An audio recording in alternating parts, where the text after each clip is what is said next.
Hello, you're watching Proactive. Here's a look at some of the stories we've been covering in the small cap space this past week. Energy Pathways has brought Siemens Energy on board to help design its mesh energy storage project. The system aims to store hydrogen, gas, and compressed air offshore to ease grid pressure and backup renewables. Mesh is all about trying to bring those two sort of key threads together, which if they're undertaken in two separate systems, then there's significant additional cost for the consumer. By combining the two, as we plan to do so, it's a solution that helps deliver affordable energy to the consumer. Boltz Capital added another 20 Bitcoin to its treasury, now holding 70 in total. It's also secured 20 petahashes of cloud mining power to support the Bitcoin network's decentralization. Yeah, we're delighted to have grown our HODL to 70 Bitcoin in just 29 days. This is consistent with our working capital strategy, where we keep enough fiat in order to satisfy our working capital requirements, and any excess fiat is transferred into Bitcoin. We believe that this is the best strategy to increase shareholder value in the long term.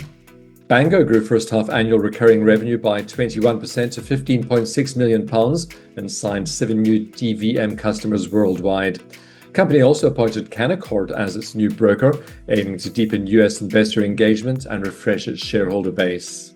So today we announced Canaccord, who's a really well-respected broker with a really solid sales team in the UK, but importantly in the US. And we've had increasing interest from investors from the US. And so appointing a broker who can really help us in that market, will help sort of refresh the shareholder register and hopefully drive the share price up. hVivo brought in £24 million in first half revenue, boosted by new acquisitions and strong lab services. It's now aiming for £47 million for the year, with a solid order book and pipeline.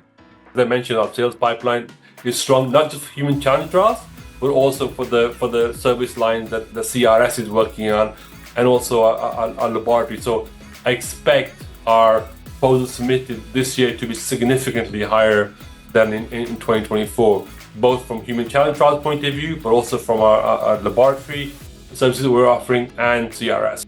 Shield Therapeutics nearly doubled second quarter revenue to $12.8 million, hitting a record 47,000 prescriptions for Accrufer. It's aiming for cash flow break even in 2025, helped by new markets and a Viatris partnership. We ended up with about 10.8 million cash on hand exiting Q2, and we are very much on track to turning cash flow positive by the end of 2025. So hopefully we'll be a profitable company next year. And then finally, the third part of our strategy is global expansion. Genflow Biosciences is preparing for human trials in Europe for its lead gene therapy, GF1002. It's also progressing a trial in aging dogs as it explores a partnership in the animal health space.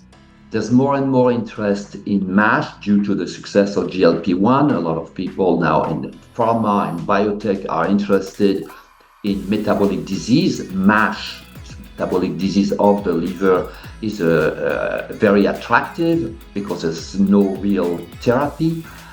Follow us and subscribe on YouTube, our social channels, and on proactiveinvestors.co.uk.